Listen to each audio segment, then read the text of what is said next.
தமிழ் சினிமாவோட முக்கியமான மற்றும் சிறந்த நடிகர் அஜித்குமார். இவர் திரையுலகத்துல கால் பதித்து 32 ஆண்டுகள் ஆயிடுச்சு.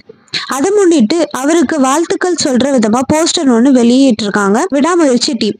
ஆசை படத்துல இருந்து துணிவு படம் வரை வெற்றி தோல்வின்னு எல்லாத்தையும் கடந்து ரசிகர்கள் மனசுல நீங்க இடம் பிடிச்சிருக்காரு அஜித்குமார். இப்போ விடாமுயற்சி மற்றும் குட் பேட் அக்லி அப்படின்னு 2 படத்துல நடிச்சிட்டு இருக்காரு.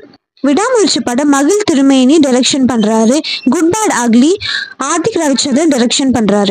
விடாமுயற்சி படத்தோட ஷூட்டிங் முடியறதுக்கு முன்னாடியே குட் பேட் அக்லி படத்தோட பூஜை போட்டு ஆரம்பிச்சு ஒரு சாங் ஒரு ஃபைட்னு ஃபர்ஸ்ட் ஷெட்யூல் ஷூட்டிங்கை கம்ப்ளீட் பண்ணியிருக்காங்க. இந்த படத்தை 2025 பொங்கலுக்கு ரிலீஸ் பண்றதை அனௌன்ஸ் பண்ணியிருந்தாங்க. அஜித்குமாரோட 32 வருட திரையுலக வாழ்க்கையை வாழ்த்துற விதமா விடாமுயற்சி டீம் ஒரு போஸ்டர் ஒன்று ரிலீஸ் பண்ணியிருந்தாங்க. அஜித்குமாரோட 32 வருட திரையுலக வாழ்க்கையை வாழ்த்துற விதமா விடாமுயற்சி டீம் ஒரு போஸ்டர் ஒன்று ரிலீஸ் பண்ணியிருக்காங்க. அதே போல இப்போ குட் பேட் அக்லி மூவியோட டீம் சார்பா வாழ்த்துற விதமா ஒரு போஸ்டர் ரிலீஸ் பண்ணியிருக்காங்க. இந்த மாதிரி நிறைய அப்டேட்ஸ் தெரிஞ்சுக்க மறக்காம இந்த சேனலை சப்ஸ்கிரைப் பண்ணுங்க.